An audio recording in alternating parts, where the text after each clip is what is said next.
wala pa rin kapalit ang mga nagbitiw na miyembro ng Independent Commission for Infrastructure o ICI. Pero tila wala pa ring balak ang Pangulo na buwagin ito. Narito ang agenda report ni Liza Bonzo.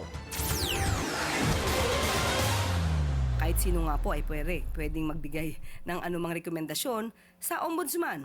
Hindi hadlang ang bilang para magampanan ang trabaho.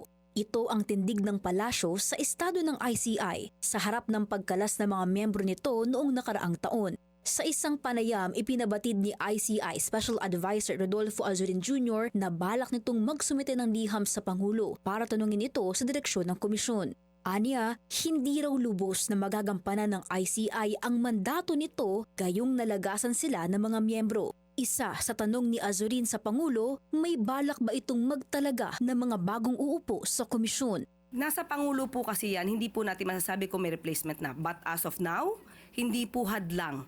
Na isa lang po at si chairman lang po Reyes ang nasa ICI. Hindi po siya hadlang para makapagsampa or makapagrekomenda rather ng kaso sa ombudsman o sa DOJ.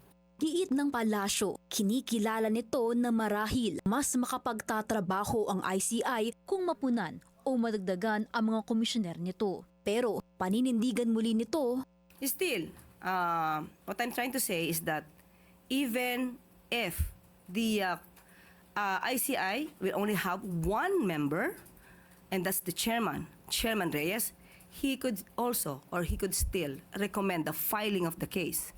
So kung sila man ay sasabi nyo na mas maganda kung mas marami, mas maganda po talaga. Yan naman po ay kinikilala natin na kung mas maraming tao, mas maraming maaaring mga opisyal na mag-iimbestiga or mag-aaral mga kaso, mas maganda po. Pero hindi ibig sabihin niya na kahit nag-iisa ay hindi makakapag-function.